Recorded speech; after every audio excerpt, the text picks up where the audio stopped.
Salve, salve! Sejam todos bem-vindos ao canal do professor Alex Nina.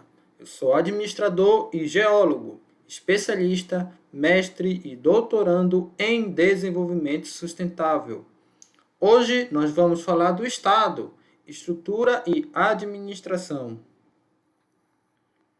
A estrutura do Estado pode ser assim compreendida.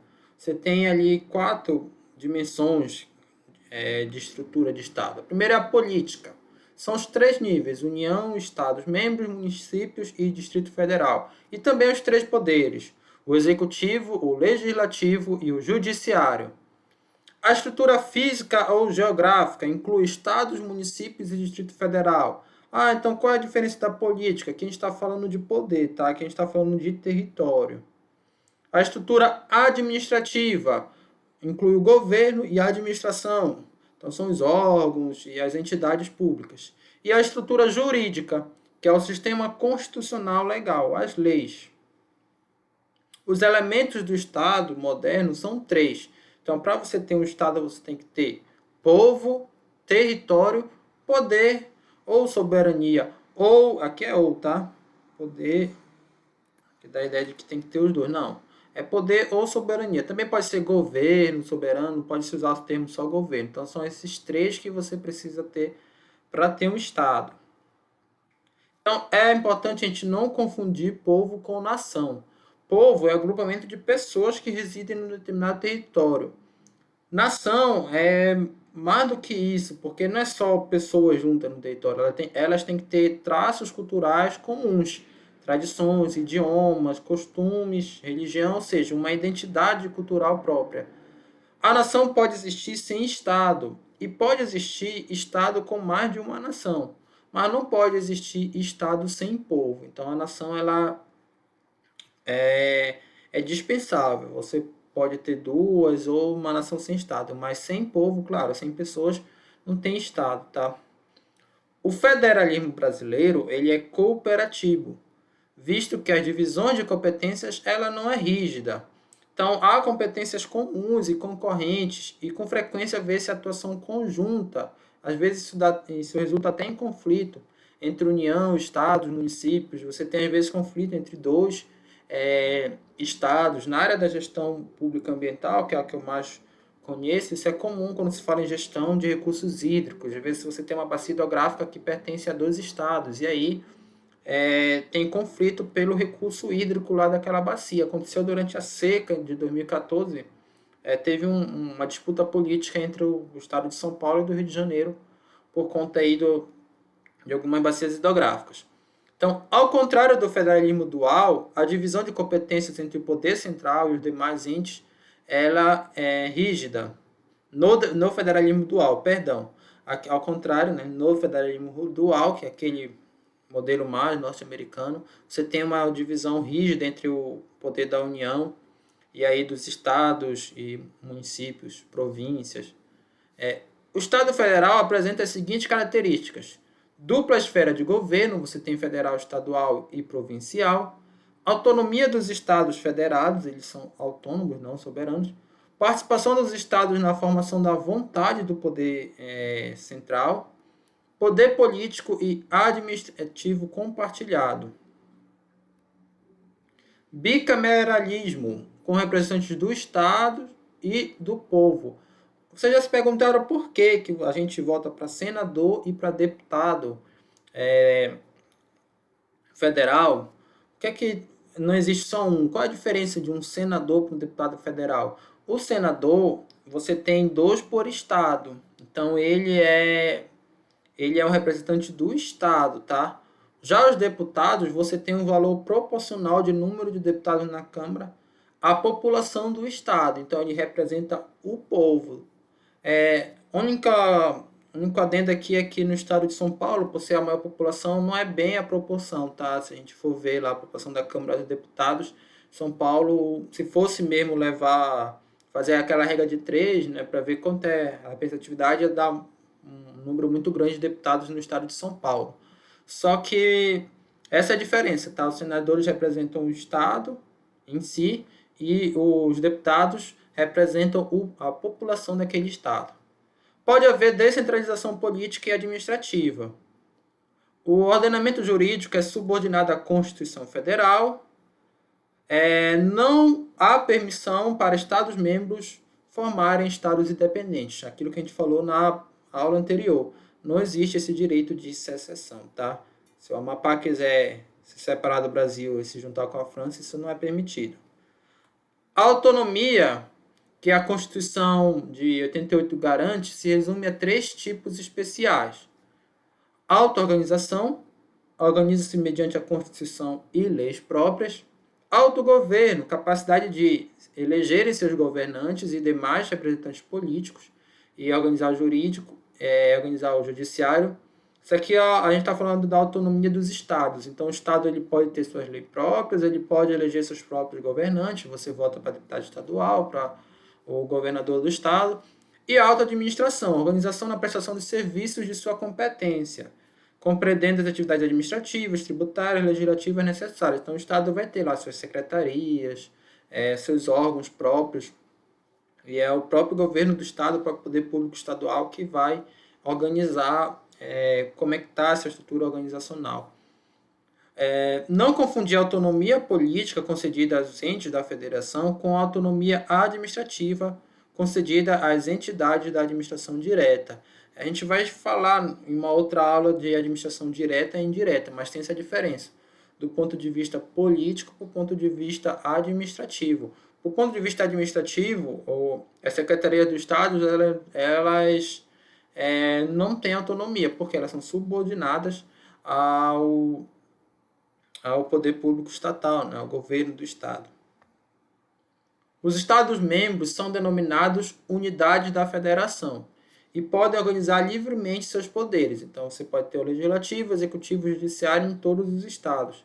Nos municípios, essa organização está restrita ao executivo e ao legislativo. Então, não existe poder judiciário municipal. A Constituição estadual não pode contrariar a Constituição federal, nem as leis cuja competência para legislar cabe à União. Então, tem essa hierarquia, né? A União está acima, em termos jurídicos, acima dos estados.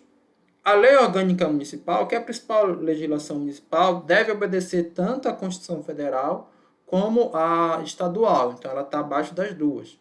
Assim como não pode tratar de matérias cujas competências sejam exclusivas da União ou dos estados. Então, por exemplo, unidades de conservação, geralmente a competência ou estadual ou federal, o município não pode legislar. A zona costeira, geralmente a competência federal. Então, o município também não pode legislar, ao menos que o estado transfira essa autonomia. Existem também mecanismos que você pode ter alguma legislação em zona costeira municipal, uma legislação municipal, mas tem que ter aí um acordo com o estado, tá? No caso, o governo federal, zona costeira, governo federal. Então, a União é diferente do Estado Federal.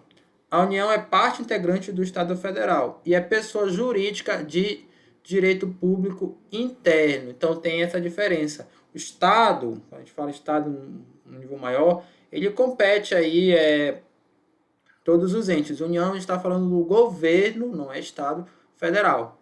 Então, o Estado Federal é a forma de organização política do Estado brasileiro. Então, abrange o quê? União, Estados-membros, Distrito Federal e municípios. Todos esses são Estado. E é pessoa de direito público internacional. Olha, o Estado é pessoa de direito público. E a União representa o Estado, tá? A União é quem representa o Estado Federal nas relações com as demais nações. Isso que eu queria dizer. E como representante do Estado, reveste-se do poder de soberania do Estado. Não que ela seja soberana, ela é autônoma, mas quando ela está representando o Estado brasileiro em alguma convenção internacional, ela sim é soberano.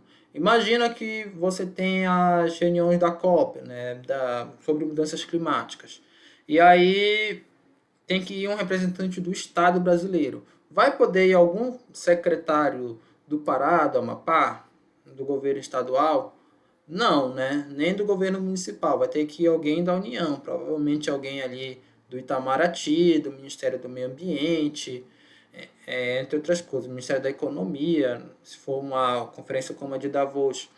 Então aí essa pessoa, né, ou o grupo de pessoas, elas vão representando o Estado brasileiro. Claro que quando elas vão com a proposta, isso já foi bastante discutido aí na Câmara, no governo, e aí eles vão ter certa soberania para dizer qual é a opinião do Brasil sobre os temas que vão ser tratados ali. Mas sempre tem que ser um representante da União, tá? Que vai ter voz.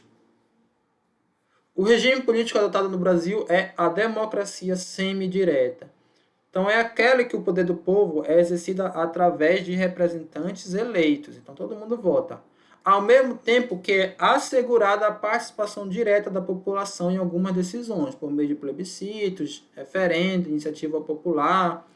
Há algum tempo atrás nós tivemos um plebiscito do desarmamento. Não foi? Então, as pessoas votaram sim ou não. Acabou que o não ganhou, mas isso depois está tentando ser modificado aí pelo governo do Jair Bolsonaro.